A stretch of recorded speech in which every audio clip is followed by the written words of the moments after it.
Well, my name is Charles Mensa. I'm the chairman of the board of the Institute. And on behalf of the board and management of the IEA and on my own behalf, I welcome all of you, distinguished personalities here, to this special event. We're very honored to receive you. We are also grateful for you taking time off your busy schedules to join us this afternoon. We have a tall list of distinguished personalities here, and would like to introduce a few to this gathering. But before I do that, I would like to share with you the reason for our gathering this afternoon. I think that should come first before we start introducing our friends. Today we're here to launch the Right Honorable Professor Aaron Michael Okwe's Center for Constitutional Studies at the IEA. However, the work leading to this day, this launch, didn't start yesterday. It started about 15 years ago, in 2006, when the IEA, led by Mrs. Jean Mensa, commissioned a group of scholars to review and identify deficiencies in Ghana's democratic practice, and to submit a report which, apart from its deficiencies, also included a proposal for practical reforms. The report became a basis for a countrywide consultation. And the group included Professor Yao Chumesi of old. He used to be professor of political science at the University of Ghana, and also a professor at the University of Michigan, Ann Arbor. Then it also included Professor Kwamina Ahoy of the law faculty at GIMPA, and Dr. Ahaji, also of University of Ghana. There were a few other scholars who worked with the IEA as consultants then. Professor Michael Okwe was a lead consultant with the Institute, directing affairs at the back. Also, Justice Emil Short, who is sitting right in front of me, is also part of the team who contributed to that study. The conclusion of the study was a report called the Democracy Consolidation Report.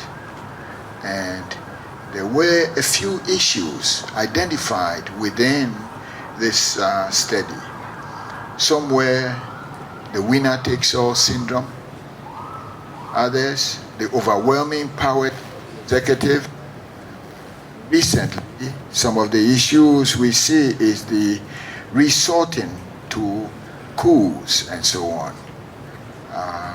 These are some of the issues that came out of the study. How do you prevent some of these issues? There was one particular issue that came out, thought I should mention here. It has to do with the constitutional requirement in our 92 Constitution, Article 7(8), which says that a majority of ministers be appointed from Parliament. They thought that too was an issue. Another issue that was identified in 2009, and very interesting, is I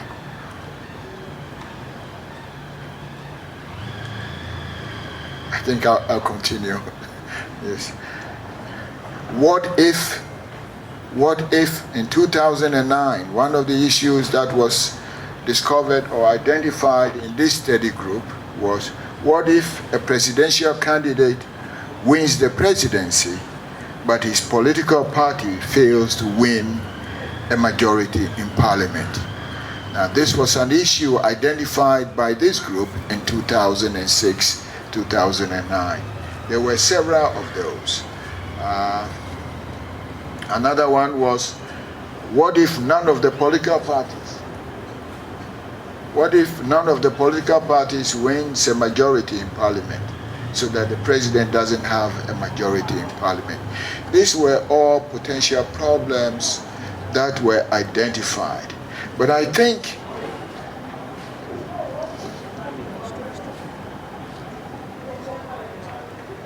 we have one more person coming here. So, okay.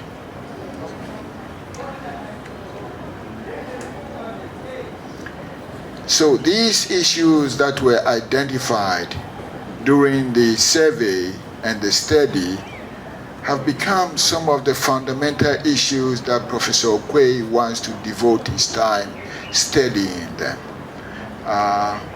There are issues agitating his mind, and what he wants to do for, I won't say the rest of his life, but after Parliament, is to spend more time to work on some of these issues, providing advice.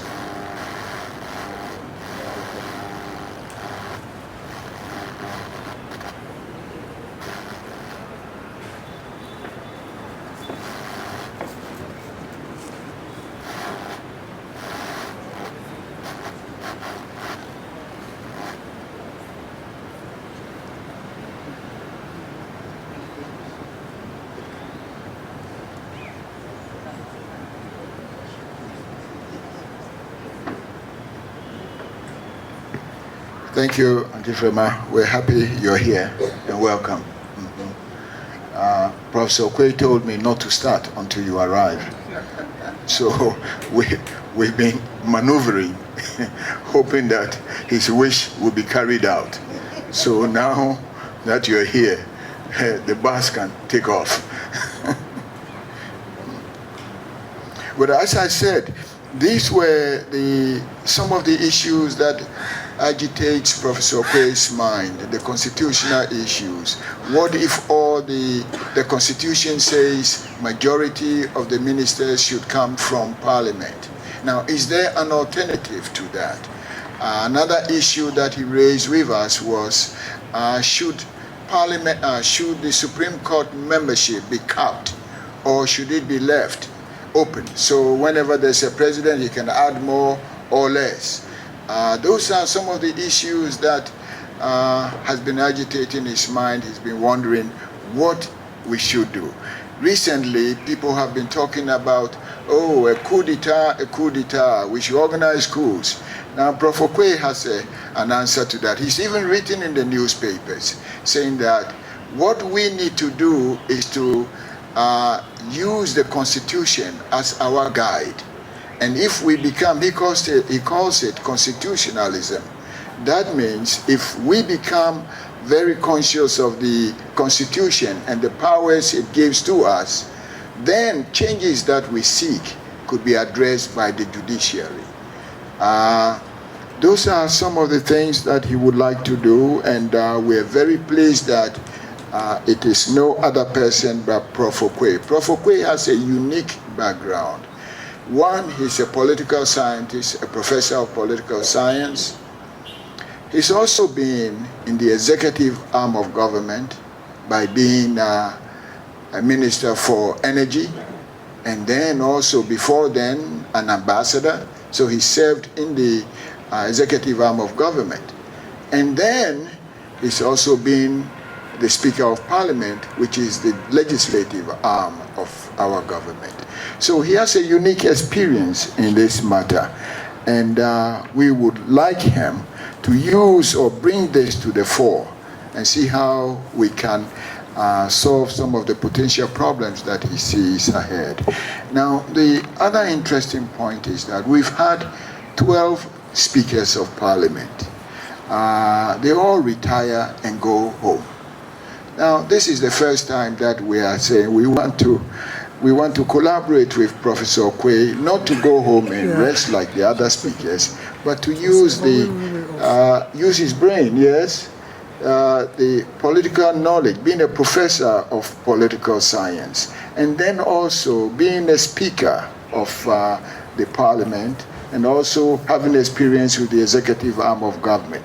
Those are rare attributes, and I think we can use that. So we're very pleased that we've been able to work out something with him where he would house his Center for Constitutional Studies here and focus on that. I'd like to introduce those at the podium here for you. I'm sure you know all of them, but first, we're the first, the last will be the first. This is Frema Opari, Chief of Staff. She came last, so she's the first to be introduced. And then on my immediate left is Honorable Joseph Osewusu.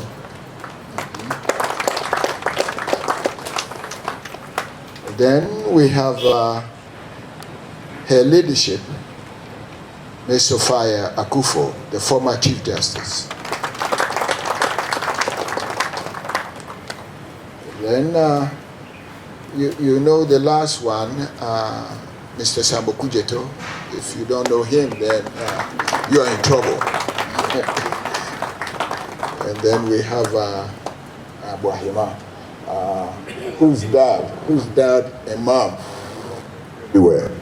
So if you misbehave, we will tell them, we know your mom very well. Your dad is gone. But then on the front row here, we have other. I see Professor Kwei's son Michael, the ambassador, on the left.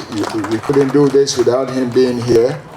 And then I see my friend Atachia, the guy in the middle. I can't tell, but Honorable Atachia, Obiamwa. Honorable Obiamwa is here. Honorable Atachia is here. And then the Honorable Damboche is also here. The security couple, Honorable Kandapa, he doesn't want anybody to know he's here. He doesn't want them to know his name either. And then, surprisingly, we have one of the youngest on our Supreme Court, Honorable, or His Lordship, should I say, Yolandi Kulende, Yoni Kulende, yes. And then after that, we have Justice Emil Short, who is still affiliated with us. He's here. And then we have Nana SKB Asokori Hini. And Nana, what else should I add? That's all right. There are so many of them. And the good thing I remember about Nana is that he was a schoolmate of BJ Darocha. And so we take that also, yes. Next to Nana is Madam Elizabeth Ohine. We all know her, we see her writings every time. Former Deputy or former State Minister of Education. And I think right now, she's the chair of the Social Security Fund, where the money is. and then I have a different name but I can't call that name now. So Mrs. Ekofor, did I get it right? Yes. Communications Minister, yes. And I believe you're the Indian High Commissioner in Ghana. And then, yes, the Indian High Commissioner. Mm-hmm. And then we have Mr. Tete from the EC, Electoral Commission. And then we have Dr. Bosman. And after that, we have Mr. Greenstreet of the CPP. Yes.